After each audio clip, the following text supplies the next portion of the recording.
ये कल से जो नेफेड की खरीद है उसको लेकर पीलीबंगा में और संगरिया में धरना चल रहा है मजदूरों का। असल बात यह है कि अनाज मंडी में इस सीजन में चना भी आया है, जौ भी आए हैं और सरसों भी और गेहूं भी है।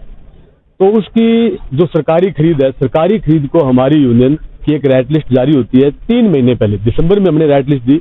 तमाम ठेकेदार, चाहे वो जिसने गेहूं का टेंडर लेना था, चाहे किसी ने नेफेड का लेना था, सरसों का या जौ का या चने का, हमने वो उनको लिस्ट मुहैया कराई। उस लिस्ट पर उन तमाम ठेकेदारों ने टेंडर डाले हैं। और बड़ी बात यह है कि हनुमानगढ़ जंक्शन में और टाउन में जो सरसों की खरीद चल रही है वो हमारे रेट लिस्ट पर चल रही है। और पूरे जिले में अनाज मंडियों में कहीं भी एक पैसा कम नहीं, बराबर जो हमारी रेट लिस्ट है तमाम ठेकेदारों ने मानी है। ये एक एलनाबाद का कोई बदमाश है, वो कह रहा है कि ट्रक भी मेरे हैं और लेबर भी मेरी है, सारी व्यवस्था। असल में कोई एक आरजीएस अधिकारी है, उसके भाई का टीचर है जो साइलेंट उसका है, सुमित्रा सहारण नाम के एक अधिकारी है जो पिछली बार पीलीबंगा में थी। उनके भाई को टेंडर हुआ है और वो भी सरकारी टीचर हैं, लेकिन वो साइलेंट उसके हैं, नॉमिनेट है उसमें, टेंडर में हिस्सेदारी है उनकी।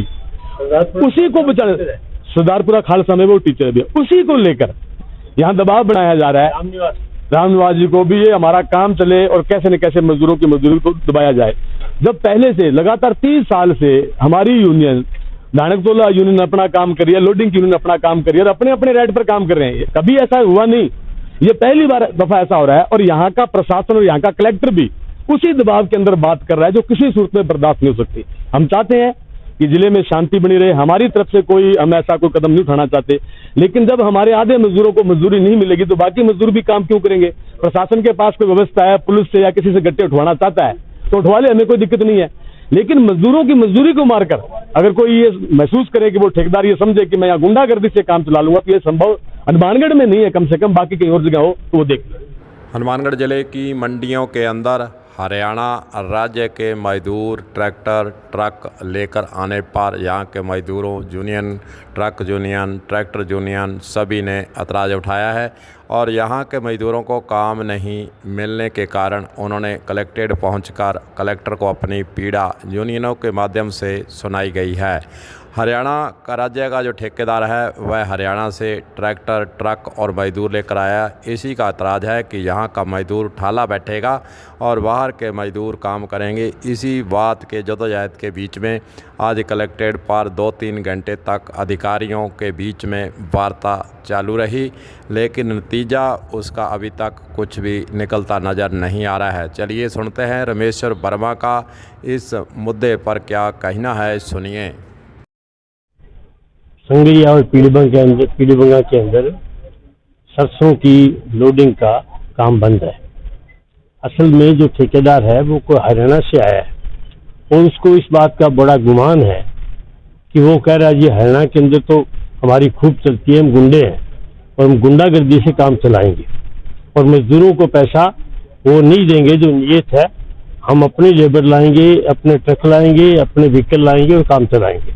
हमारा ये निवेदन है कि हम कलेक्टर साहब से हम पास में गए, उससे बात की, हमने निवेदन किया कि पिछले 30-40 सालों से जो चल रहा है, हमारी रेट लिस्ट पहले जारी होती है और जो भी ठेकेदार अपना ठेका लेता है उससे पहले पता करता है कि मुझे व्हीकल किस हिसाब से मिलेंगे, लेबर किस हिसाब से मिलेगी और उसके बाद वो अपना टेंडर डालता है।